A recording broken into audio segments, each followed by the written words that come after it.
Russians under 60 are called youth now. Russian government wants everyone to work until they're 75, at least. The parliament speaker warns everyone of close collapse of real estate construction industry. Surprise, surprise. Russian government is rewriting history again. 3 Russian airplanes recently had major accidents. The head of Russian church warns Christians not to be scared of the end of the world. Russian moon program collapses due to the lack of funds. And the biggest news of the week is something odd is being cooked inside the Kremlin right now. Looks like the minions are getting ready for Vladimir Putin's disappearance. Howdy, howdy, friends. My name is Konstantin. Welcome to Inside Russia, where usual Russia is explained by the unusual Russian. Welcome to Fridays. I give you crazy news update straight out of the mad circus that Russia has become, unfortunately. But first things first, there is no such absurdity that cannot be realized in Russia these days. Please remember that. And the news, well, I call them crazy news from Russia. The news of Russia that matter and that you will not find in any mainstream media. I wanted to start today's report with a joke, but instead, I'll give you a real report from a Russian news agency called TASS. Something to warm you up a little bit. According to TASS, Vladimir Putin called the Ukrainian government the usurpers of power in Ukraine. Now, Putin has been in power in Russia for almost quarter of a century, eradicating political competitors and stripping people of human rights. And Putin is calling the Ukrainian government power usurpation. Amusing. Now straight to the news, and let me start with something positive. I always try to start my news reports with a positive news. Something positive. Yeah, let's put all dark, bad news aside. Let's talk of joy. And this week, there's plenty of joy for Russian people. Russia is on the right path for average longevity of life. This week announced Veronika Skvortsova, this lady right here.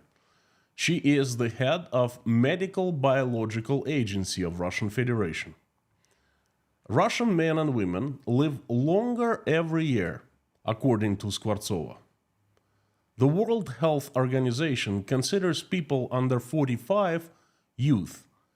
But in Russia, those under age of 60 will be considered youth. I think Skvortsova's message follows recent speech of Vladimir Putin made in October.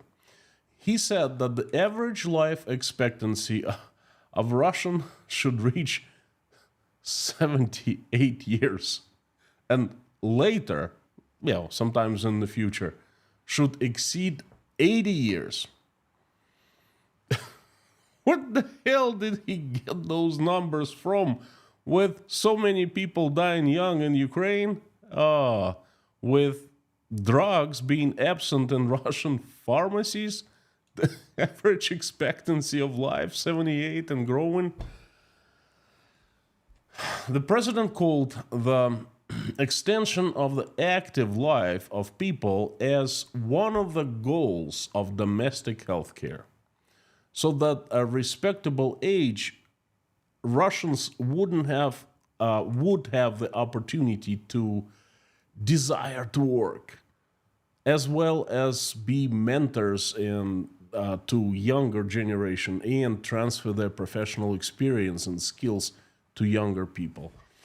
Well, you know what? I thought of it. It makes perfect sense. Millions of Russian people have permanently left Russia. They just disagree with what Vladimir Putin has done to the country, myself included. So that the labor force in Russia has shrank tremendously.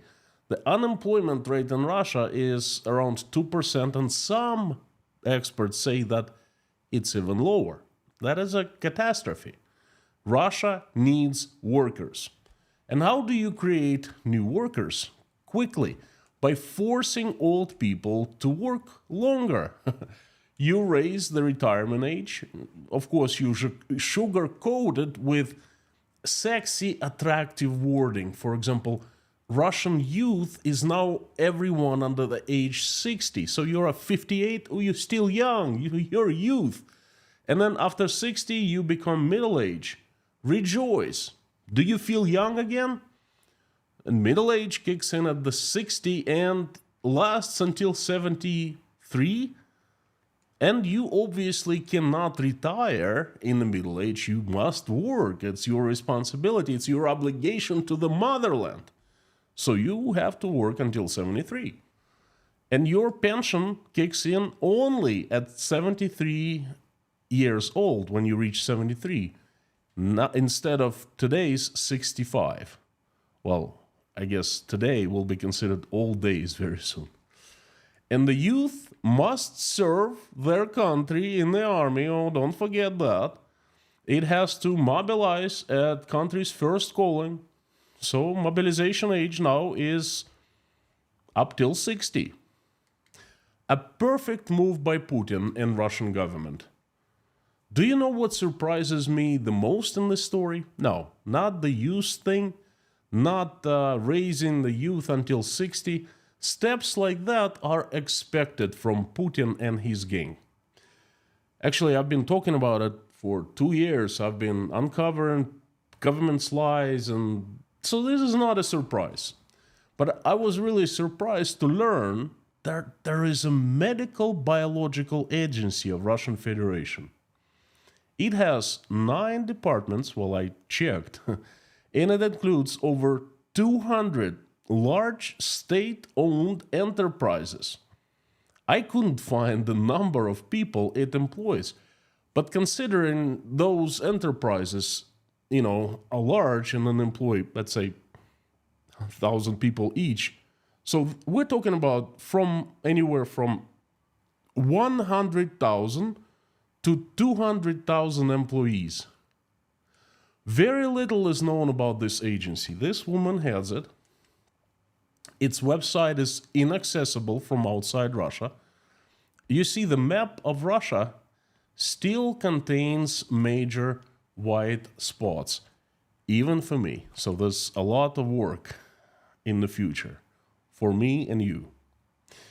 Another news is about Russian real estate market and, industry really, and a little bit of conspiracies in the West, or perhaps of corruption and crimes in the West. Yes, inside Russia, but today just a little tiny bit of the West involved. The Speaker of the Upper Chamber of Russian Parliament, Valentina Matviyenko, has expressed concerns over the situation in real estate market in Russia. To be more precise, she is concerned of real estate developers. She stated that while she would not want to scare anyone, but there are some big concerns regarding the industry's current state. One of the most pressing issues is the commercial real estate developers who have taken loans with floating interest rates. For the ones of you who don't know what it is, basically you go to a bank and you get a loan not at a fixed rate, but your rate depends on the key interest rate of your central bank. When it goes up, you pay more money, but when it goes down, you pay less. So in some situations, it's profitable, but not currently in Russia. It's a disaster. So such developers are now experiencing legitimate financial difficulties. Well, interest rate was 7% or even lower when they were taking out loans. And now it's 21, going on 23 in December, and some say onto 25. So that's, well, those of you who have taken commercial loans, you understand this is death of those developers. So they're experiencing legitimate difficulties due to the increase in the interest rate and the decrease in the demand for the real estate. People don't have money anymore and they have stopped buying apartments and houses. It's too expensive and they can't take out mortgages because 21% interest rate and mortgages start at 27. I mean, no one in the right mind would pay that. And I'll give you one example. Approximately 1,000 shopping malls in Russia are at high risk right now. However, the residential real estate developers are also facing challenges. The developers keep taking additional loans in order to continue current construction projects, but those loans are catastrophically expensive. They are facing high interest rates, a drop in demand, and a surplus of unsold properties. All of that is adding to this increasing debt burdens. It's funny, you know, Valentina Matvienko must have watched my live stream dedicated to the real estate crisis a few days ago I made. You know what, if you haven't watched it, I'm going to put a link right here. Check it out.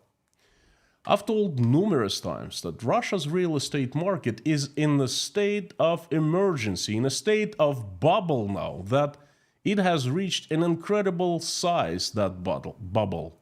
That is a perfect storm. And it's brewing.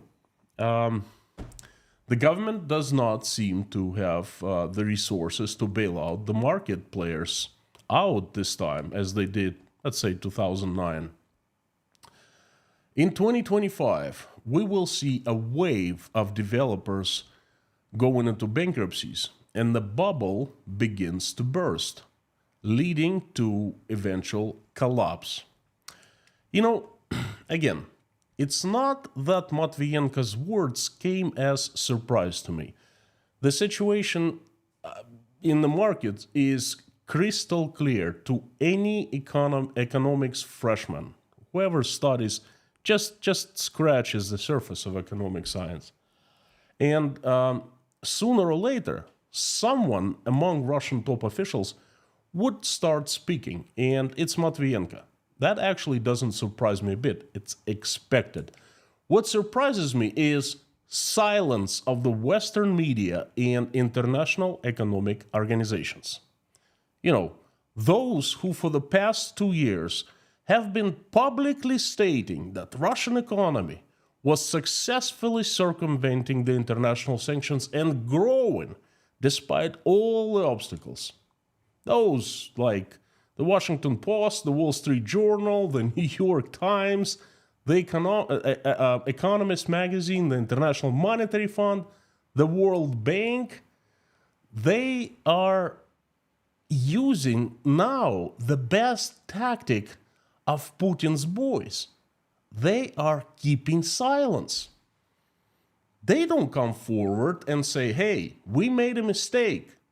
Our decorated, highly paid and educated professional reporters and scientists and economists have made the kind of mistake that economics freshmen at schools would never make. We admit it. We are sorry, okay? Instead, silence, as if they never reported of Russian economic miracle, Russian economy going strong and growing. You know, before it just looked bad, but now it starts stinking bad. Is it possible that the respected Western media, or perhaps some distinguished professionals inside those media, inside the magazines, inside international organizations, perhaps somehow financially benefited from creating a rosy image of Russia and its leader making the right decisions that strengthened its economy? I'm not accusing anyone of anything, please, don't get me wrong. But hey, the New York Times, The Economist, the Wall Street Journal, the Washington Post, The longer you're keeping dead silence on this issue, the more and more you stink of rotten fish. And this is my opinion. I'm giving it to you right now. What is your opinion? What do you think? Please let me know what you think down below in the comments. This is very important, okay? Am I the only one who's seeing this, who's smelling the stink, or actually someone else does? I really would like to know. Thank you. And if silence continues, I think it would be a wise idea to officially investigate those media and those people. What the hell is going on? Another news. Rewriting history. Russian government is doing that again. By the way, folks, if you're liking my Friday update today, please hit the like button. I've worked hard to make it happen. Thank you so much. I appreciate it. So the Foreign Office spokesperson Maria Zakharova, person you most likely have heard of, has recently said one more time that the West is rewriting the history in favor of the Third Reich. But is it the West, really? It sure looks like it is Russia who is rewriting history. And the process is headed by one of Putin's favorite, officials, friends, people, I don't know. There's a guy who's always around Putin, Vladimir Medinsky. He's a former minister of culture. Him and his minions are concealing and distorting facts, rewriting history books, rewriting books for children, according to their version of Russian history. You know, that version from Medinsky and his followers. Not just Nazi Germany, but the entire Europe, every single country attacked the USSR, except perhaps Greece and Serbia. They are Orthodox countries, Orthodox Christian countries. I'm sure it's just a coincidence. It is amazing how the consequences of collusion of the Third Reich with the USSR fall out of their version of the history. For example, the fact that more than half of Poland went to become the USSR is never mentioned, like it never happened. The Ribbentrop-Molotov Pact? No, never heard of it. What is this? Well, certainly not in the history of our country. Those who control the present control the past. Those who control the past control the future. Putin and his friends have learned that very well. I wonder if they're using 1984 as their manual. What are your thoughts on that?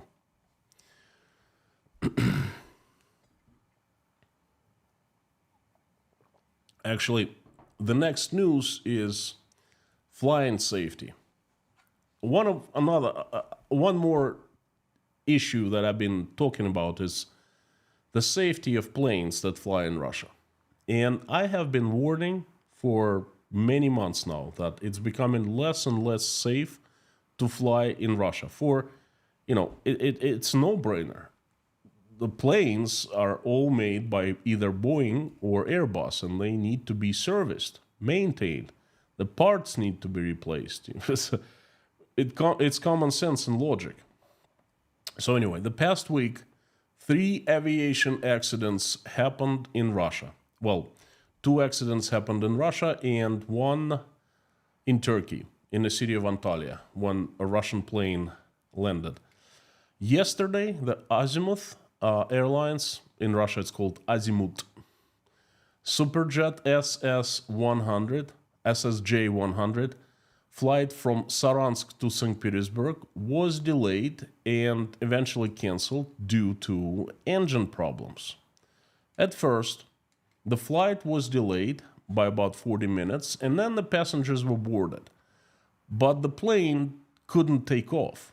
Special equipment was brought to the aircraft, and they started fixing it right with people inside.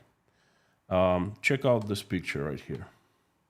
That someone took a picture of people fixing the engine. However, despite their fixing, the plane continued to remain on the ground and eventually it was canceled. You see, people are leaving the plane. There were problems with the engine. Well, but some may ask me, Konstantin, Superjet SSJ-100 is a Russian-made machine.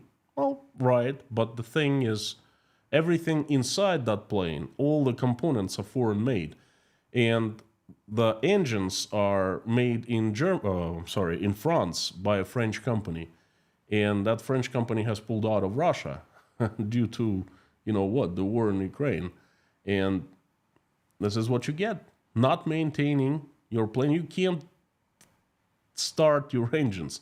So in that plane, there were problems with one of the engines. The crew was unable to start it. It's pretty scary. Think about it. The crew couldn't start the engine. Passengers reported that crew cabin was very stuffy. There was something wrong with air conditioning, despite it was on. And eventually flight was canceled. But hey, you know what?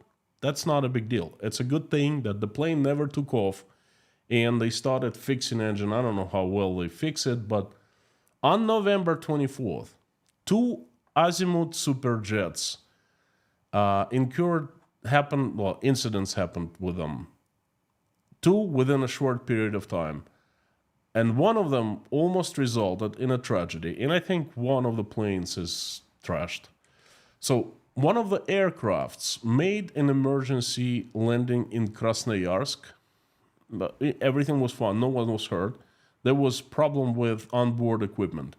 Another plane caught fire right after landing at Antalya. It's a large city in the southern Turkey. Check this out. Oops, I'm sorry. That was a Russian plane. Ya kuyruğu çözemiyorum şu an ama çok kötü durumda. And this is a picture taken from the airport in Antalya, and this is a close-up of the fire.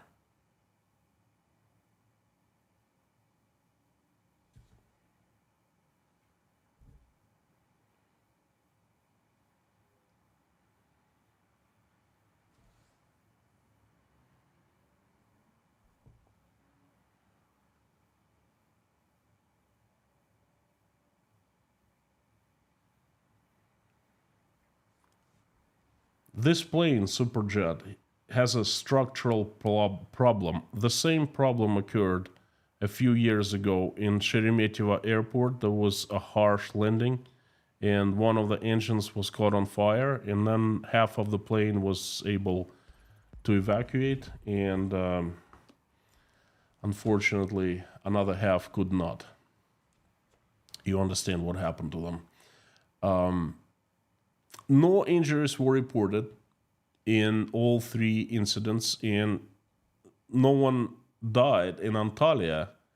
It's a miracle. I think it's thanks to the excellent work of Turkish firefighters at the airport. And I mean look at this plane. Çok çok kötü, eyvah.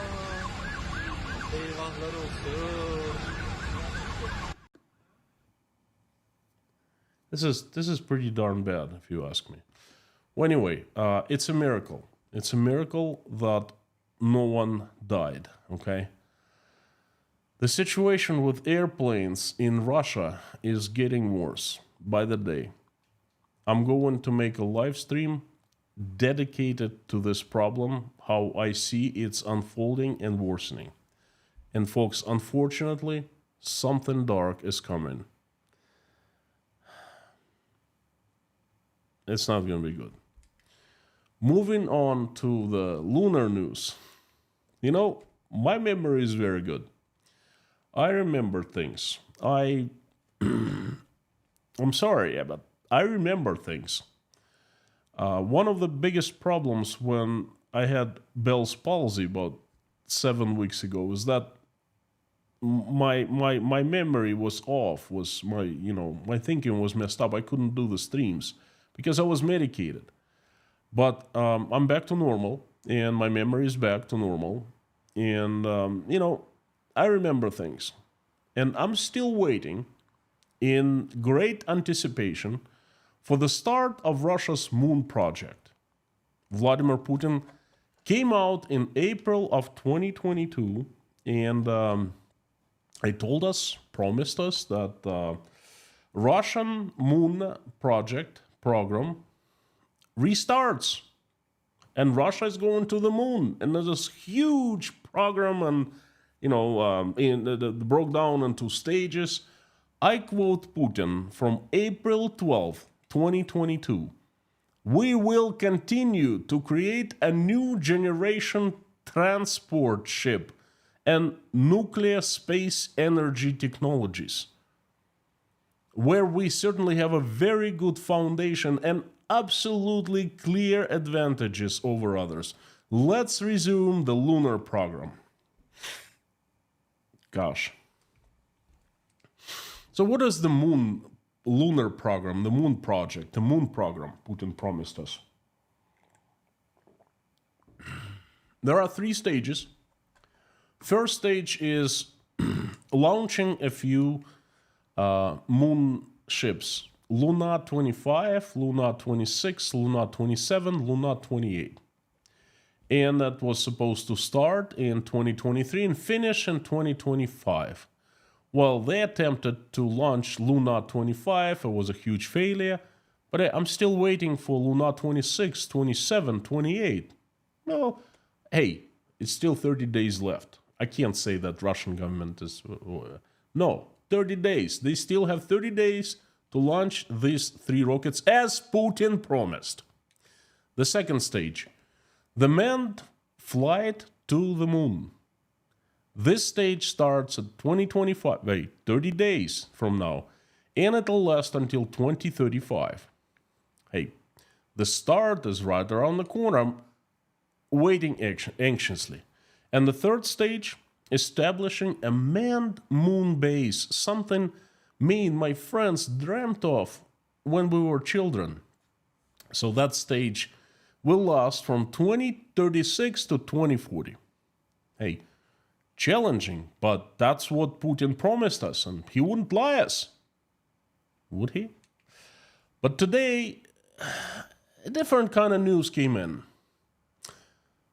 The launch of Russia's manned lunar flight has been postponed due to the lack of funds for the development of a super heavy rocket. That news came from none other than Oleg Gorshkov, the advisor to the head of Russia's space agency Roscosmos. What? Gorshkov stated that the timing of the first manned mission, stage number 2, to the moon has been postponed because the budget constraints related to the development of the Super Heavy class launch vehicle. In plain English, he said that Russia doesn't have money to fund the moon missions. As economist, I second that. Russia doesn't have any funds. Not just to fly to the moon, but you know what, forget about the moon. But Russia, at this point, in November and December of 2024, doesn't even have enough money to pay salaries of teachers and medical doctors. It starts firing, laying them off. We start seeing massive layoffs right now.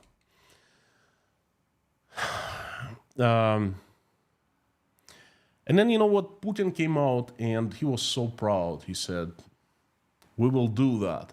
And everyone was cheering. And now, not even the head of Roscosmos, let alone Putin, no one is claiming responsibility. No one of power coming out and saying, you know what, What we said 2 years ago, it's not reachable. We don't have any money. We soiled our pants.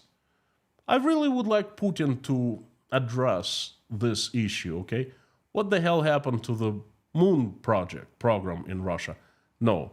They're taking some kind of advisor to the deputy general director of Roscosmos and nobody.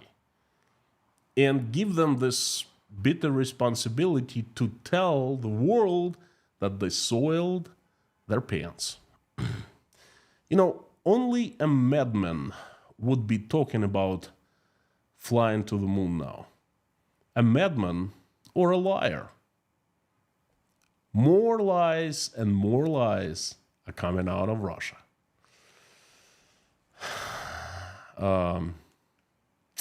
I just wonder how Russian people are not seeing these lies. It's incredible. Or perhaps they're seeing them, but they bury the anger inside, and that should be absolutely horrible. Well, let me have a sip of this wonderful English breakfast tea. The English, thank you so very much for your tea. I know it doesn't grow in England, but somehow the English tea is the best, so thank you. Cheers to you. And let's move to the next news. Kind of no comment news. Patriarch Kirill urged not to be afraid of nuclear weapons because Christians are not afraid of the end of the world.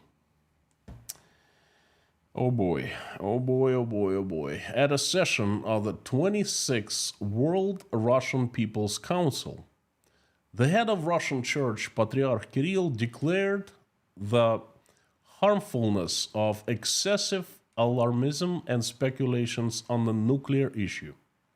According to Kirill, Christians are not afraid, are not too afraid, or not afraid. Yeah, let's look at the video. So anyway, not too afraid of the end of the world. And Russia's goal is to, I quote, resist evil. Whipping up fear around possible apocalypse scenarios, excessive alarmism and speculations on the nuclear issue are not useful from a spiritual point of view.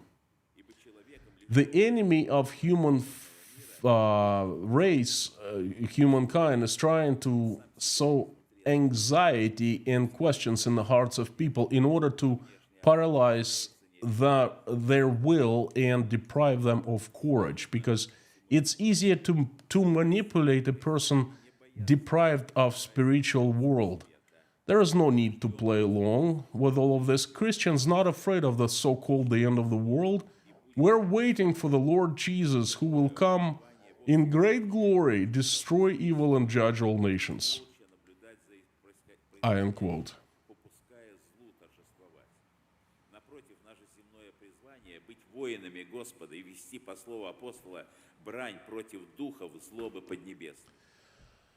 So I'm confused. Kirill calls black white and white black, vice versa. And he gets away with it.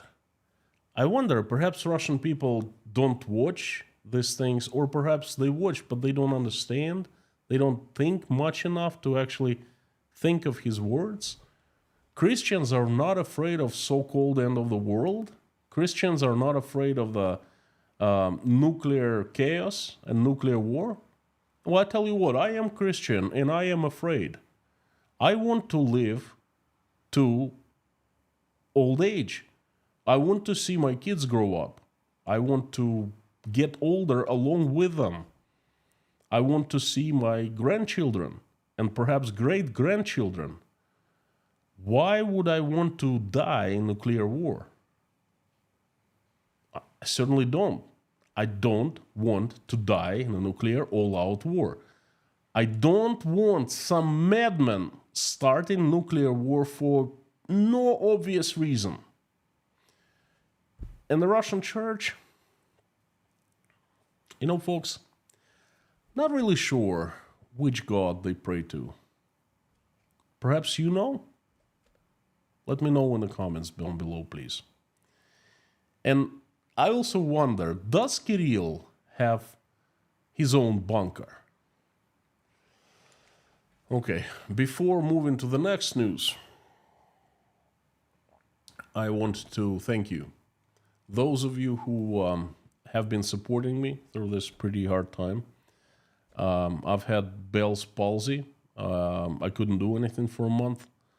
I'm recovered now. I'm also demonetized by Google and YouTube, still demonetized. So I would like to say thank you very much to those who have supported me, buying me coffees at Buy Me Coffee, become patrons of Inside Russia, used PayPal. Thank you so much. Thank you for your support, watching my videos, liking them. Thank you for sending me emails, messages, and writing comments. Thank you from the bottom of my heart. The next news goes right along with the previous news. Russian senator and former general of the Russian armed forces, Andrei Gurulev, made a public statement saying that nuclear strike against the UK could be launched. Check this out. I do not rule out that we will have to strike a serious blow, which will definitely show our determination. Perhaps, according to one of the NATO countries, for example, perhaps we will strike one of the NATO countries, for example, the United Kingdom, in order to force the West to move to a more consecutive dialogue with Russia.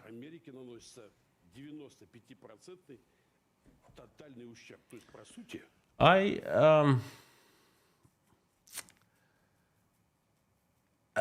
just wonder how Gurulev sees a more constructive dialogue after nuking England.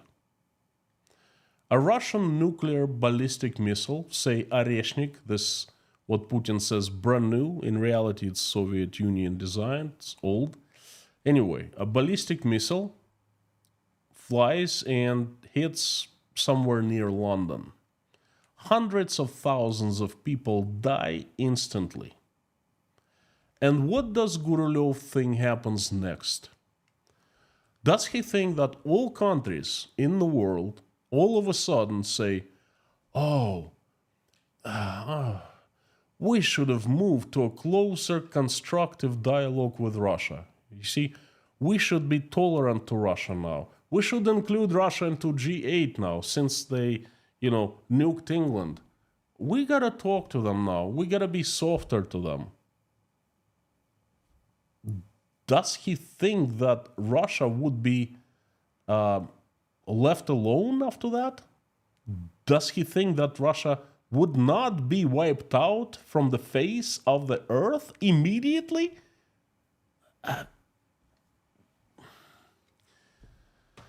By the way, 10 days ago, Gurulev, in a similar TV program, also warned that in the event if Ukraine uses American-made missiles, cruise missiles on the territory of Russia, the United States would cease to exist.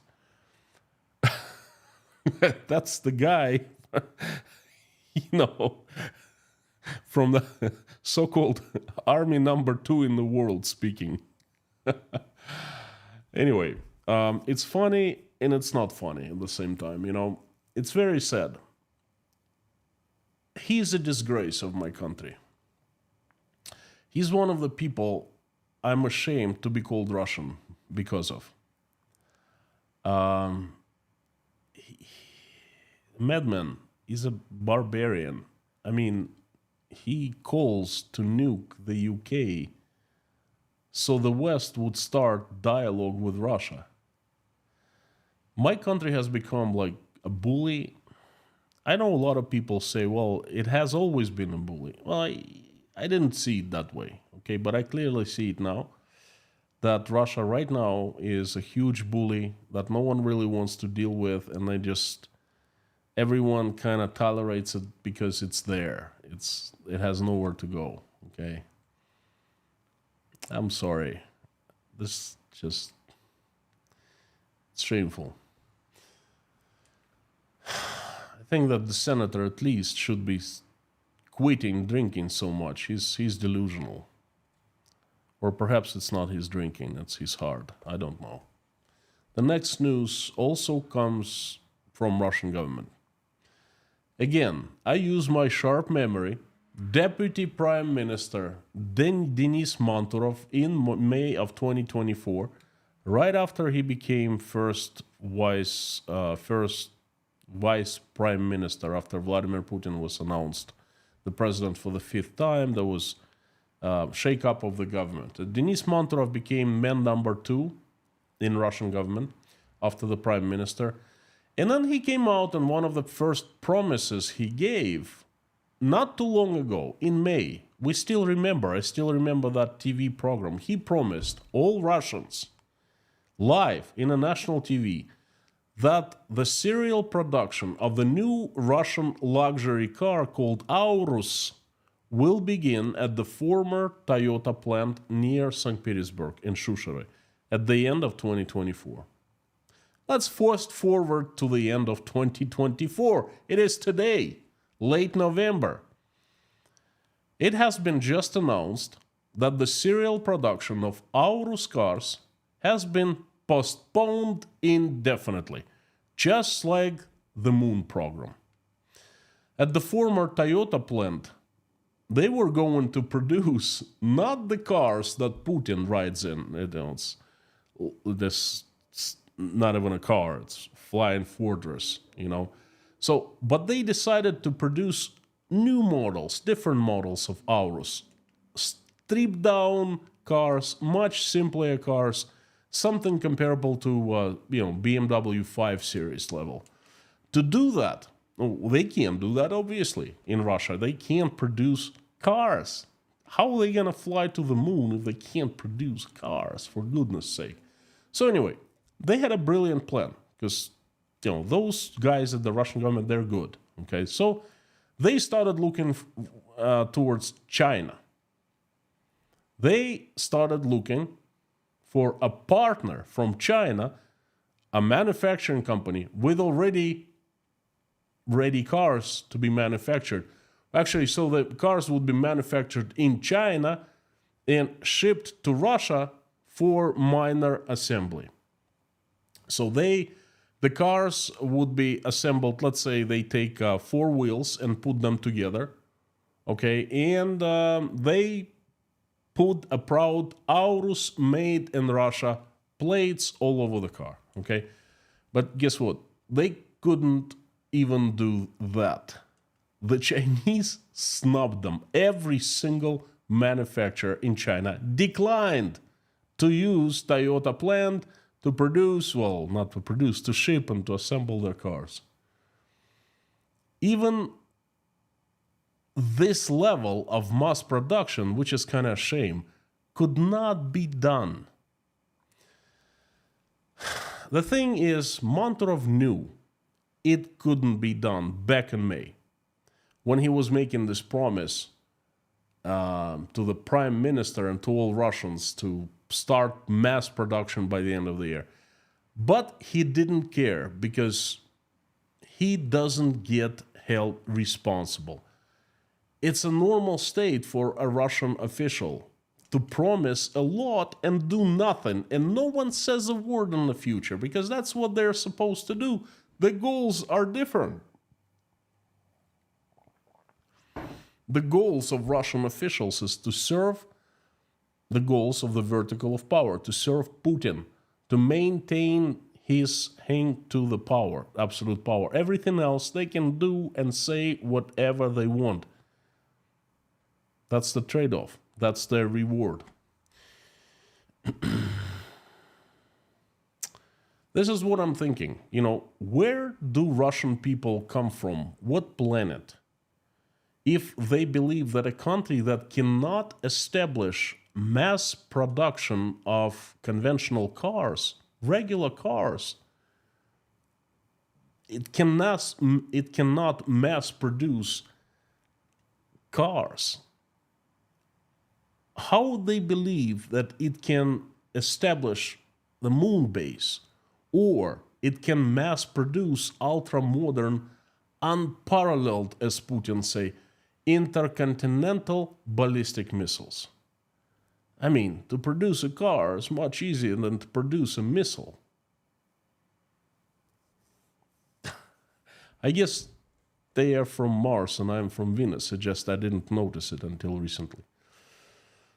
Oh, by the way, there will be many more news like this because right now Russia is in the period of, I call it the great turbulence. Everything is falling apart. So every single day, important news come out of Russia. If you want to keep up with other breaking news, important news, become patron of Inside Russia, because every single day I carefully select and post 9 news that I find important, that I find matter, along with my commentaries and analysis. And I'll keep you informed on everything that you want to know about Russia, but you don't know where to ask. So become patron and get access to all the news that matter. I'm gonna put the link down below in the pinned comment after the stream ends. Thank you. And the next news is about money. Money. It's all about the money. It's all about dum. I don't think it's funny to see us fade away. It's all about the money. It's all about dum. And I think we all got it wrong anyway. Well, forgive me for this. I gotta have some kind of a comic relief. Otherwise, I'll die of stress and anger, or I'll have another Bell's palsy, which is also not fun. So, but forgive me for this attempted making sounds as I can't even call singing. So, but it's all about Russian ruble this week because it has collapsed. Again, I forecasted this collapse. I mean, every economics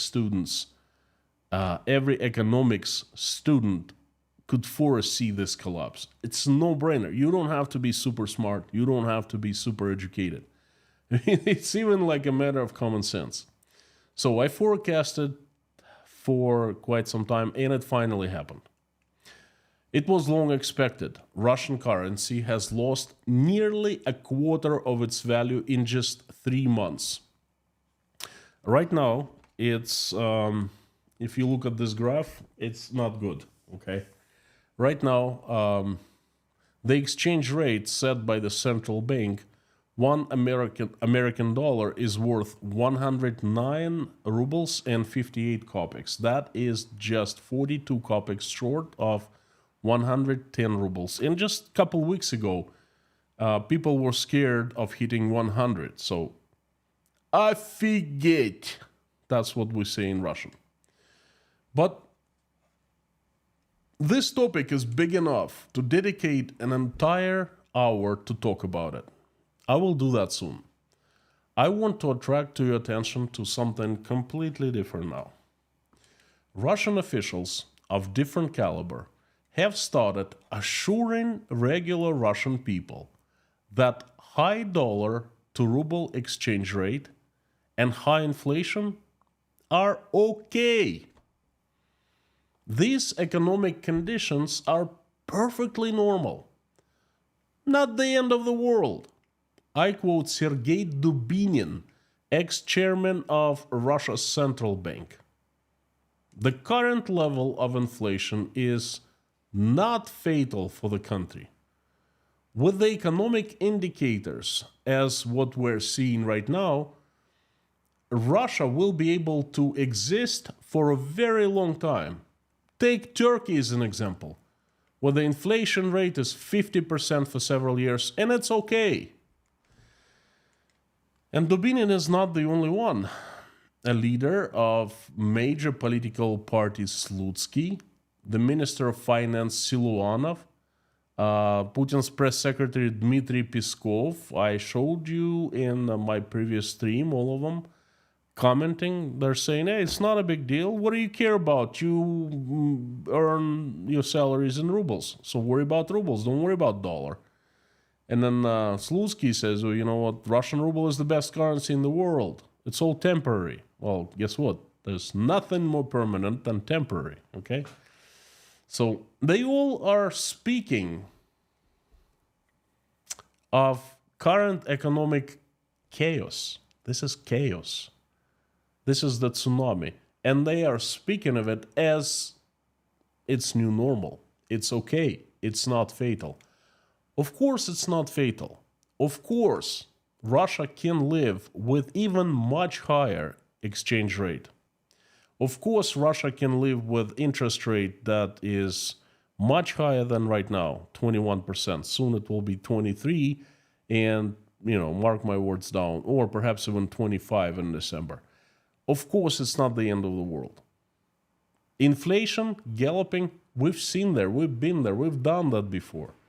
In 1992, I remember my parents, when they got paid, they wouldn't even go home first. They would go to buy something. Otherwise, the money would devalue, and they continued devaluing every single day. I remember, it's not the end of the world. But you know what? It's pretty darn bad. It means that people are going to live so much worse. They're going to basically live in survival mode. They're going to be going to trash cans and look for food there. They're going to be begging for money. They're going to be committing suicides, because a lot of people did in the early 90s. They couldn't adjust to this new normal that we had back then, A lot of families will be broken. A lot of children will grow up unhappy. And a lot of people will simply be poor as mice. That is new normal. And that's what Russian officials have started conditioning them to. All this suggests that the government has started brainwashing people, preparing for the fact that what is happening right now is going to stay in Russia for a very long time, if not forever. And the nearest landmark for Russia is Turkey. That's what they're setting. And I went to Turkey recently. Not good. It has mad inflation rates, and Turkish people are not happy campers these times. Does anyone remember the inflation goal of 4%? Friends, everything was fine right before the presidential elections in March of 2024, this year. A few short months ago, everything was fine. Putin was telling us how great Russian economy was going. Does anyone remember the inflation rate he mentioned? And he said that there was absolute target, 4%. Again, in Russia, no politician bears responsibility for his words. I wonder what if people would stand up right now and go and tell Putin, hey, you know what? You lied to us. It's not 4%. It's 44%. So get the hell out. But no, in Russia, it simply does not happen. And the next news is another arrest. Damir Gelfanov, the head of the branch of the construction department of Leningrad military district, was taken into custody in St. Petersburg. Officially, he is accused of receiving a small bribe in the amount of 1 million ruble. That's about 10,000, well, 9,000 something dollars right now, from one of the companies located in the central Russia. He's charged with accepting unfinished construction of a fence in St. Petersburg Cadet Corps boarding school. I mean, accepting unfinished construction, it's a crime, right? But it's not a serious crime. But this arrest has a much more interesting purpose, pretext. They're trying to obtain testimony against former Deputy Defense Minister Timur Ivanov. He's still detained. He's still under investigation. He's considered to be one of the richest people in Russia, worth about 63 billion US dollars. And they still building the case against him. So they just arrested another guy. That's where Gilfanov guy comes to. And they both worked, Ivanov and Gilfanov, both worked in the past in the General Chief of Staff, where Ivanov, they personally know each other. And I keep watching how the spiders in the jar are devouring each other. And you know what? I like it very much. I'll keep on watching. It's not the last arrest. And interesting news, before I get there, I can't wait until a major point fingering starts. And it'll start with arrests and perhaps people flying out of windows. So I can't wait. Have my popcorn prepared. And interesting news comes from the recycling industry, waste management industry, I don't know how you call it, the trash industry. Garbage trucks may be allowed to operate overloaded. We all know that overloaded trucks destroy roads. That's the whole reason of maximum load, right? So it's safe driving and safe roads. But Russia is in a garbage zugzwang. Zugzwang is a situation in the game of chess where a player, no matter where he moves, no matter what turn he takes, next step he takes, he gets himself into a worse position. So garbage zugzwang in Russia. This is what is happening.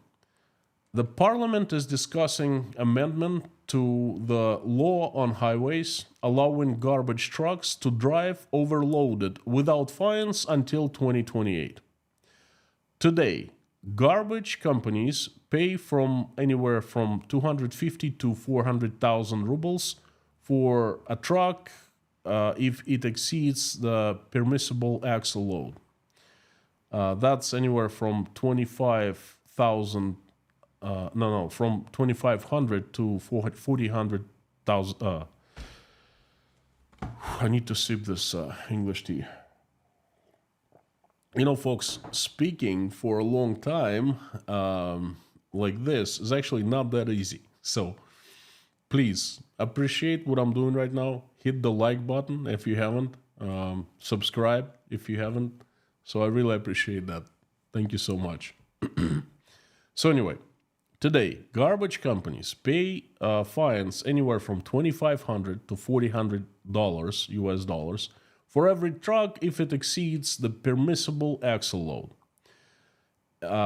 The regional waste management operators will have to upgrade their fleet of garbage trucks. And it's going to cost approximately 120 billion rubles in general, about 1,200 million US dollars, because trucks are foreign made and they aren't getting any younger. Such costs would increase the tariffs for waste removal for the population.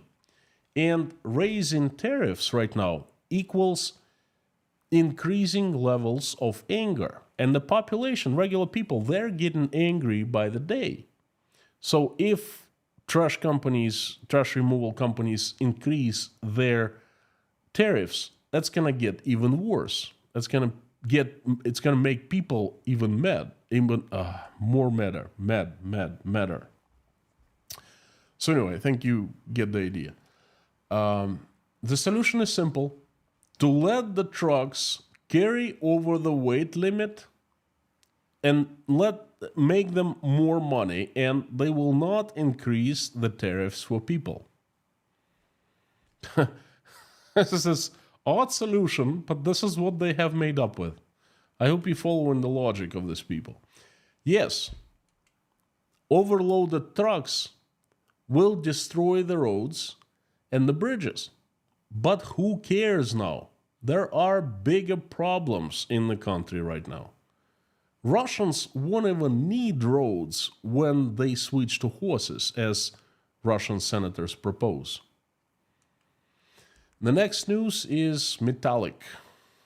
Just want to let you know that the rate of decline of demand for metals in Russia is accelerating at the end of the year. According to an analytical company BCS, metal consumption will decrease by 11% year on year by the end of this quarter. And again, that's going to be another decrease from the previous quarter. The reason for the decline in demand for metal, decline in residential and commercial construction and in the construction of energy facilities. You see, when you construct large facilities, buildings, apartment blocks, and many of them, you need lots of metals.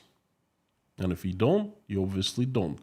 Like I said, there's a bubble in the real estate market and there's a full-blown crisis, and they're not constructing anymore. Against this background, steel output fell by more than 15% in October. Well, it's obvious. If they don't buy you metal, you just cease to produce it. The economic tsunami, the ripples are felt all over the economy. And folks, this is just the beginning. 2024 is going to be worse, much worse, and 2026, I think that's when it's going to hit the hardest. What's going to happen after that, I can't forecast that long. I think it's going to be something amazingly not good. All right, before we move on to the last news, and it's about Putin, I'd like to ask you a favor.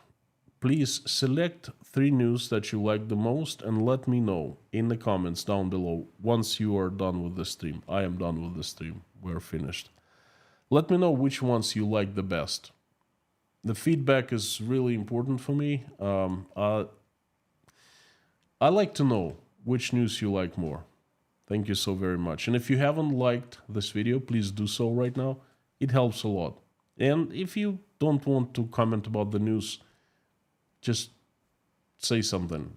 Say something nice to me. Say, Konstantin, thank you for doing this job, That does wonders to the YouTube algorithm. Thank you so, especially now, because YouTube actually, the algorithm is de-promoting me because I'm not monetized. And they don't like channels who are not monetized. I'm not making any money for YouTube, so they'd rather to pay attention to other channels that do. Anyway, thank you so much. The last news. It's about Vladimir Putin. And I think this is major. This news, I want to give you food for thought. And I doubt that you've heard about it. Before I start, I gotta tell you that I always look for small news, and sometimes they're like small nuggets of gold. When you put them together, they paint you a big picture of what's happening in Russia. The picture that you can't find in the news. So, anyway, this is it. The Kremlin has begun removing metadata from all videos and photos featuring Russian President Vladimir Putin. They're trying to make it difficult to identify all pre-made videos what are shown to Russian public as new. At this point, I should clarify something. In the past, Vladimir Putin disappeared once in a while. No one would see him for weeks, sometimes months. No one knew where he disappeared to. Some said, hey, he had health problems. Some said, perhaps it's surgeries and recovery. Some said, hey, it's nothing to worry about. It's just vacations. In a country that is kind of having everything normal economy, normal situation, when things seem normal, you don't really pay attention to this thing. So he disappeared for a few weeks. Who cares? Anyway, all rumors, of course. We don't know what happened to him. No one does. And all of a sudden, now they completely changed their approach to making videos. In the periods of disappearance, the press service and the television and the media, basically, which is controlled by the government in Russia, they would show people so-called canned videos or the preserves. The videos that made prior to disappearance and were not shown to anyone. For example, Putin meeting a Russian governor. Such meeting took place but weeks prior to showing, but they present to people as a current event that just happened. There is no way to check such videos for data when televised. But when you upload something online, that's a different story. Each photo and video consists of tons of data, including metadata, sort of informational passport of a photo or video. Among other information, it tells you when the video or photo was made, the date. Sometimes it tells you location, is if a camera was GPS connected. It tells you the owner of the video is who actually filmed it. It tells you all color characteristics and so forth. So now the Kremlin's press service has begun deleting metadata from videos and photos taken at events with Vladimir Putin's participation.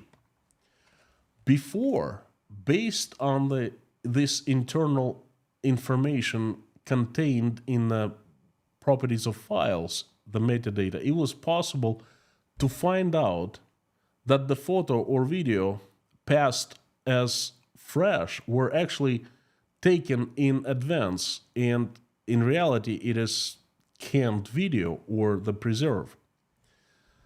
Now, instead of this data, they are putting all zeros, they're wiping the data inside the files everywhere. It means that the actual properties of the files are adjusted, and not they are the ones who are adjusting it, the press service people. Perhaps the KGB, we don't know, but the files that come out now, they have been tweaked with. Even files that do not pose a particular threat to Putin are edited now. For example, a video from Putin's press conference in Kazakhstan 2 days ago has been tweaked, has been edited. Metadata has always been a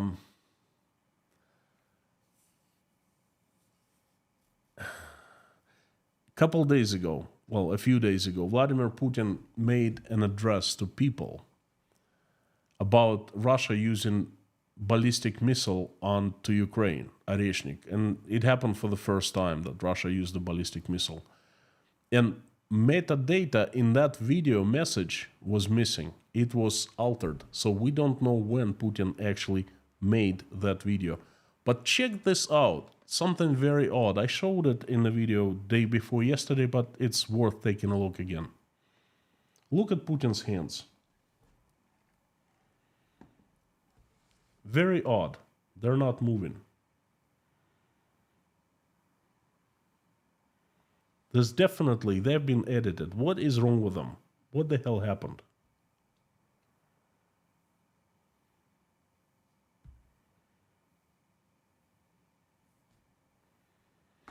This video doesn't have any metadata. It was published on November 21st on the Kremlin website and on the Telegram channel. In that statement, Putin said that the strike on the object in the industrial military complex of Ukraine was a response to the use of the American and British long-range weapons by the armed forces of Ukraine. The message was preceded by various reports of yet another Putin's disappearance. I remember just before the strike, there were rumors that he hadn't been seen from 2 to 3 weeks. And then a canned video with his participation was published on the Kremlin's website. The metadata allowed us to know what the videos with Putin, what they were recorded in advance. And for example, this happened during the mobilization announcement in September of 2021. Vladimir Putin's address to entire Russia was shown on the federal TV channels all over the country on September 21st at 9 a.m. And however, the video with the statement was created on September 20th at 22:19, the previous evening, 11 hours before the broadcast. Now, it is a fact that the Kremlin is doing it. But why? Why are they doing it now? Have they smartened up because they didn't know before? I don't think so. Putin has been in power for 24 years now, and it doesn't take a rocket scientist to remove metadata. Even when Putin disappeared in the past for months, it wasn't needed to remove the metadata. And why now? The answer is something has changed. They need to mask Putin tapes now. Perhaps they are making many canned videos right now, so they can use the cans, the preserves, for months in the future, or perhaps for years. And what is happening to Vladimir Putin? That is a big question. I can't tell you anything because I simply don't know, except for something has changed. That is a fact. And this is a food for thought for you and for me and for everyone. Let's pay close attention. What the hell is happening in the Kremlin? Well, let's ask questions why they're making the canned videos and showing them, and why they are removing metadata. Let me know what you think of this strange, sudden initiative. We have entered a very turbulent, interesting, and tragic period in Russia's history. Get some more popcorn. You are going to need it. Carthago delenda est.